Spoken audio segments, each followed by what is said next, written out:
Hi, my name is Richard Dix, and this is How Did That Happen? A podcast where I look at everyday things or events and try to figure out how they came to be.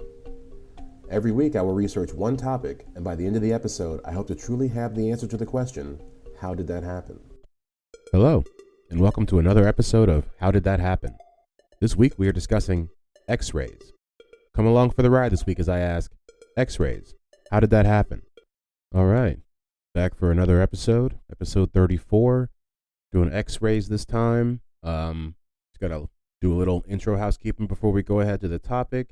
We'll tell you guys what I'm reading right now. I'm about halfway through with Seth Rogen's book called Yearbook, which is essentially a biography of his life, which is pretty cool because I've always been interested in what makes him tick. So that's been an interesting book. Somebody left a review of the podcast on Apple Podcasts, and so since they did that, I'm going to read it off here, and if you want yours read, you got to leave one in order for that to happen. So this guy left a 5-star review. His name's Aleph Tiburinus. I'm sorry if I mispronounced your name, sir, or ma'am, or however you identify, but it says, check it out. Great show to listen to if you love history. The eps are bite-sized, fun, and informative, and random new topics every week. And that is true, and thank you. Once again, that is what we aim to do here. Is just keep it short, relatively short, and just have talk about different stuff every week. And like I said, if you want yours read on here, drop us a review. It doesn't have to be 5 stars for me to read it, but it's also dope if it is. But yeah, without further ado, let's learn about some X-rays. Find out how they happened. So, before we get too deep into the idea of X-rays, we have to cover a couple topics that I feel like might make it a little bit easier to understand what I'm saying, because, to be honest, I barely understand what I'm saying. So I want to lay out a few definitions that will hopefully make this a little bit easier to process. And if you've been listening for a while, I've done this before. I do this when there's like science-y type topics because I'm not really a science person, but I do enjoy it. I just it hurts my brain to really think about it for too long. And the vocab kills me too. So just a couple quick definitions and then we'll be on our way. Okay, X-rays. X-rays are a form of electromagnetic radiation with wavelengths shorter than those of ultraviolet light. A cathode is a negatively charged electrode, see what I'm saying here, as of an electrolytic cell, I believe, a storage battery, or an electron tube. It is the opposite of an anode. Radioactivity, and I believe this may be our last one, so hang in there with me. It's a spontaneous decay of the nucleus of an atom by the emission of particles, usually accompanied by electromagnetic radiation. Now, that was probably the best definition I gave there. Just reading that, you can just feel that radioactivity. And so these, basically, I guess the measure of radioactivity can sometimes either be expressed in becquerels or curies. And interestingly enough, those are named after the two people who had a lot to do with discovering and finding radiation. I mentioned the curies later. I don't know if I mentioned the becquerel or that his story that much. I think he's a French guy who had some things to do with it. But I remember the name. I don't know if it's in here, if it made it into the actual cut. But most radionuclides have multiple forms of radioactive emissions and are classified according to their principal decay modes. And so the most common types of radiation are alpha, beta, and gamma radiation. And so all of this stuff kind of goes hand in hand. And so I'm going to go from radiation to radium. And the history of radium is that it naturally occurs in uranium and also thorium. Radium is not necessary for living organisms. Besides its use in nuclear medicine, it has no actual commercial applications. Don't at me if I'm wrong. At me if I'm wrong, I guess, but that's just what it said. If you're wondering why we're saying all this, because I'm trying to lay the groundwork for X-rays. You know what I mean? That's what I'm trying to do. It may seem like I'm kind of going to left field a little bit, but it all connects. Trust me. So yeah, radium in the form of radium chloride was discovered by Marie Pierre Curie in 1898 from ore mined in the Czech Republic. So that's what I mentioned about the Curies earlier. And they published their discovery in the French Academy of Sciences, and they were able to isolate radium in a metallic state. And this was done, like I said, by Marie Curie and an André Louis Debierne. Beautiful name. Okay, and so we finally get to X-rays, in 1895, and they were discovered by a man named Wilhelm Conrad Röntgen. He was a professor at Würzburg University in Germany, and he discovered it by accident. And he named them X-rays to underline the fact that their nature was unknown. So to him, it was just like like some sci-fi stuff.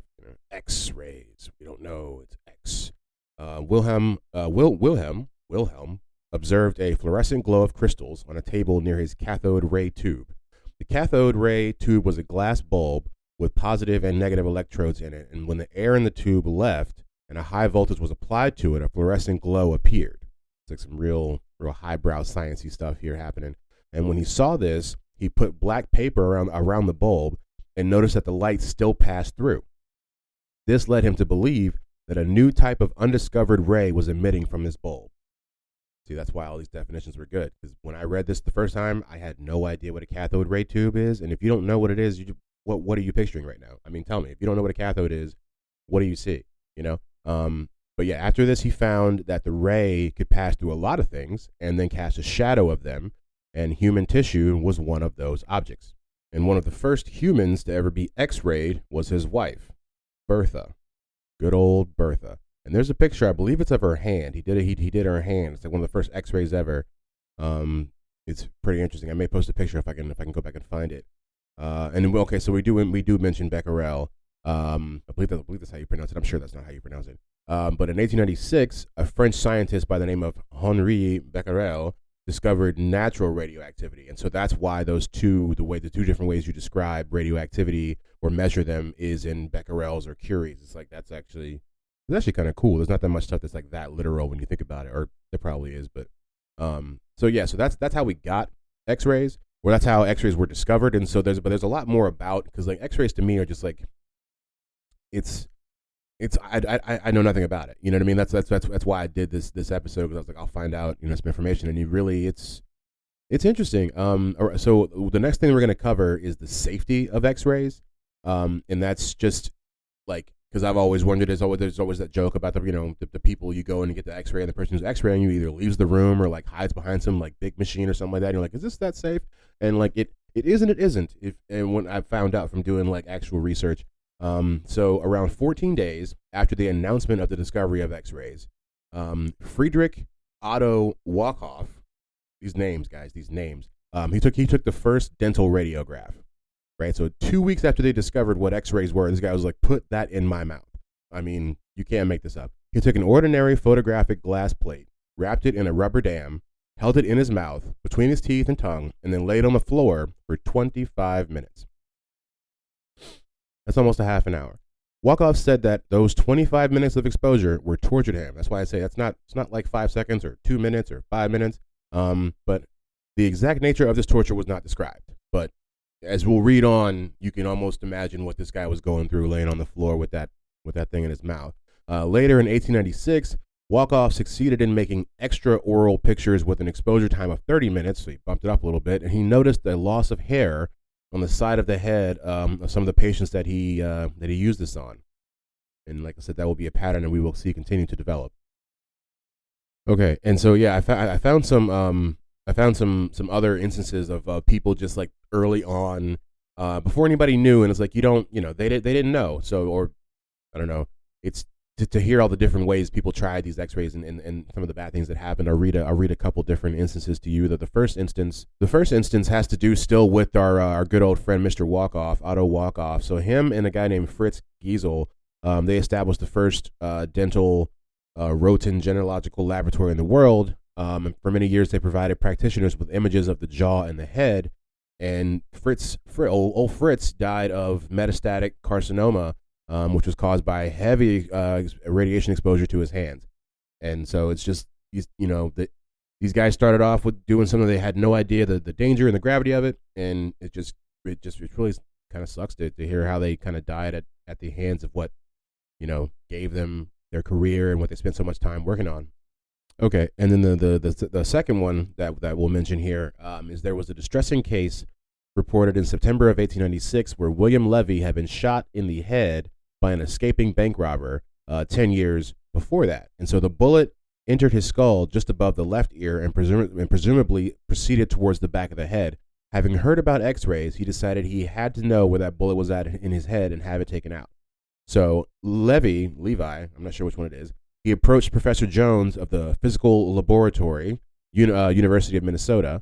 And Professor Jones, he warned Levy against the exposure, but the guy was so undeterred. He still wanted to go at it, and an exposure was made on July 8th of 1896, and they were made with a tube over his forehead, in front of his open mouth and behind his right ear. And this guy sat through the exposures from 8 o'clock in the morning until 10 o'clock at night. That's 14 hours. 14 hours this guy sat with exposed radiation tubes, like, on his face, basically. And within 24 hours, his entire head was blistered. Go figure. And within a few days, his head had an angry sore, as they put it, and his lips were badly swollen, cracked, and bleeding. His right ear had doubled in size, and the hair on the right side of his head had completely fallen out. That's why I looked this stuff up, because I was just like, we know so much about it now, and even though we know so much about it now, bad stuff still happens. So I was just so curious as to what would happen when they didn't even know bad stuff would happen. And this guy was just like, I have to know where this bullet's at. I've lived with it for 10 years. I mean, maybe he had crazy headaches. Maybe it made him different. I don't know. And so he just puts that stuff on his head for 14 hours. And they said his ear doubled in size. It doubled in size. Wow. I mean, okay. And so the professor, he concluded that one feature that was satisfactory to the patient, and this is ridiculous, so this guy had a sense of humor. He's like, at least we got a good picture, and they did. They found out where it was at. It does not say whether they took it out. I assume they did. But so this guy was just like, yeah, I mean, I know your ear is like 3 times what it was when you came in, and your lips are all swollen, and you got an angry sore. But I mean, we know where that bullet is now, though. So I mean, it's all for the greater good, right? And so the science of protecting ourselves from radiation grew out of probably instances like what I was just saying, and yeah, but probably just that. I mean, people, how many times can you do that before someone's like, we need to develop some sort of safety mechanism. The people who choose to make use of X-rays went about their business with pretty much little concern for the potential dangers of radiation, which is we see here. These guys, we talked about the last guy who made the dentist's office and then basically died of overexposure to radiation 30 years later. And like I said, there was nothing that told them that radioactivity could be dangerous, since it hadn't been around that long. I guess these stories had to happen for people to now know. You know what I mean? We will see that some people even thought that it was beneficial to the body, which is pretty wild given the last 2 things that I just told you guys. And often the injuries, they were not attributed to X-ray exposure, and in part because of the slow onset of symptoms. And I mean, not everybody was doing 14 hours of radioactivity. So sometimes it might take weeks or even months before some of this stuff pops up, And like I said, there was just simply no reason to suspect that X-rays were the cause of all these problems.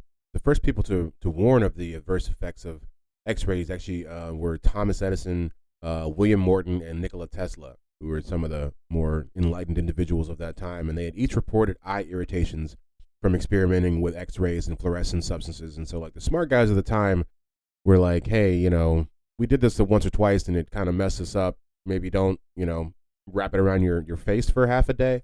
But, to each his own, I guess. And radiography hasn't changed that much since its discovery. I mean, of course, it's modernized, you know what I mean? But the idea of it is pretty much stayed the same. A shadow image is still captured of a sample with a detector that is opposite the X-ray source. And film is still occasionally used, not glass plates anymore, I don't believe. But most of the procedures have switched over to digital. And that is how X-rays happened. But before we moved on to the next our next segments, the roundup and things I didn't know before and stuff like that, I wanted to share one more like little radiation story that I found really interesting. And some of you may have heard it, and if you have, you can skip past it. But it's about who the people call the radium girls. And this was around the early 20th century. And so radium was formerly used in self-luminous paints for watches, nuclear panels, aircraft switches, and instrument dials, other things like that. And so in the mid-1920s, a lawsuit was filed against the United States Radium Corporation by 5 dying radium girls, and they were dial painters who had painted the radium-based luminous paint on the dials of watches and clocks. And the dial painters